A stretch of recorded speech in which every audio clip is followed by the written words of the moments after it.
Այսօր Հայաստանում Իրանի Իսլամական Հանրապետության դեսպանատանը դեսպանը հանդես եկավ մամուլի ասուլիսով, տևեց մոտ 2 ժամ, անդրադարձավ փետրվարի 28-ին Իրան Միացյալ Նահանգներ պատերազմին։ Մի շարք հայտարարություններ հնչեցրեց դեսպանն ի պատասխան լրագրողների հարցերին, սկսելով մեր հարցից։ Միջազգային մամուլը հոգևոր առաջնորդի սպանության վերաբերյալ տարբեր վարկածներ է շրջանառում, նշում է, որ ներքին դավաճանություն է եղել, տարբեր, այդ թվում Միացյալ Նահանգների ուժեղ հետախուզության մասին է խոսում, մեր հարցին, թե որ վարկածն է քննվում եւ ընդունելի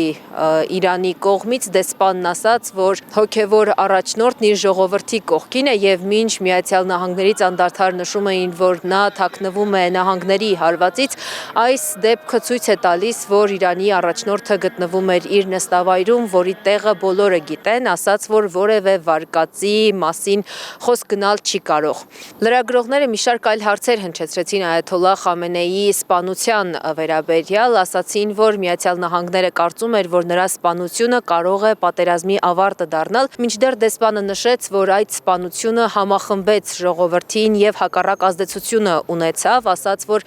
Իրանի ժողովրդին լավ չեն ճանաչում Իսրայելն ու Միացյալ Նահանգները, որովհետեւ նրանց քաղաքականությունը հիմնված չէ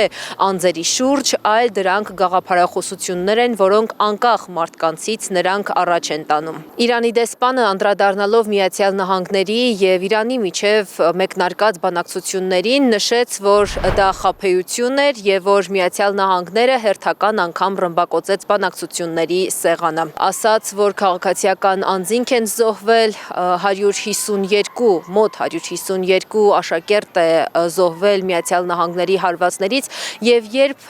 հարցրեցին, թե ինչ տվեց բանակցությունները Իրանին, դեսպանը ցույց տվեց նկար եւ ասաց, որ սա է Իրանին տրված Միացյալ Նահանգների այսպես կոչված նվերը ճակերտավոր։ Իրանն անդրադառնալով փետրվարի 28-ին մեկնարկած պատերազմին ասաց, որ սա Իրանի լինել չլինելու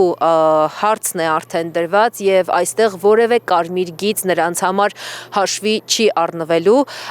Սա վերաբերում էր տարբեր երկրներում Միացյալ Նահանգների բազաներին հարվածներ հասցնելու հարցին, ասաց, որ անկախ նրանից, թե ինչ նշանակություն կունենա այդ բազան, ռազմական, ճանաչողական, թե ուսումնական, միևնույն է նրանց համար դա վտանգ է եւ որևէ կարմիր գիծ իրենց համար չկա այստեղ։ Հարվածներ ամեն դեպքում հասցվելու են։ Իսկ հարցին, թե ինչու Թուրքիայում գտնվող ամերիկյան ռազմաբազային հարված չի հասցվում, դեսպանն ասաց, որ դա ՆԱՏՕ-ին է պատկանում եւ քանի որ Թուրքիան էլ գիտի, որ եթե Իրանում հաջողություն գրանցի Իսրայելը, հաջորդը հենց Թուրքիան է լինելու, դրա համար առավել զուսպ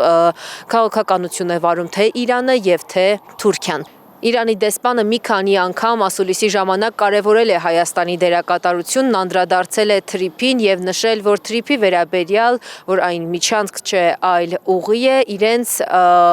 որոշումները համապատասխանում են Հայաստանի գործող իշխանության կայացրած որոշումներին եւ նշել է, որ անկախ նրանից Իրանը պատերազմի մեջ է թե ոչ, Հայաստանը շարունակում է մնալ ստրատեգիական կարևորություն ունեցող երկիր եւ Հայաստանի տարածքային ամբողջականության խախտումը իրենց համար անընդունելի է եւ անդրադարձել է նաեւ գեոպոլիտիկ փոփոխություններին, նշել, որ հատկապես այդ փոփոխությունները Սյունիքի մարզում ընդունելի չեն եւ դատապարտելի են։ Գործընկերներիս հարցին, թե ինչպես են պատկերացնում Միացյալ Նահանգների գերտերության պարտությունն այս պատերազմում, դեսպանը հայտարարեց, որ Թրամփն արդեն պարտություն է կրել, իսկ այն հարցին, թե ինչու է նահանգներն աջակցում Իսրայելին Իրանի դեմ պատերազմում եւ ինչու է մտել խաղի մեջ, Իրանի դեսպանը կարծում է, թե Իսրայելը ունի գաղտնի տեղեկություններ ընդդեմ Միացյալ Նահանգների գործող ռեժիմի եւ որն էլ հենց պատճառ է դառնում այս քայլերի իրականացմանը։ Մեջբերում եմ, նրանք վախենում են սիոնիստներից, որոնք ունեն մի շարք չիպեր գաղտնիքներով լեցուն։ Ասուլիսին հարց հնչեց, արդյոք այս պատերազմը ներքին պառակտումների պատճառ չի կարող դառնալ, Իրանի դեսպանն ասաց, որ նպատակներից մեկն էլ դա է, բայց Իրանի ժողովուրդը անկախ տնտեսական մի շարք խնդիրների չի վաճառի իր երկիրը, հիշեցրեց, որ տարիներ շարունակ սանկցիաներ են գործում երկրի ներսում, որոնք իրապես տնտեսական մի շարք խնդիրներ են առաջացնում, բայց այն 7000-ամյա պատմություն ունեցող պետության պառակտման պատճառ չի կարող դառնալ։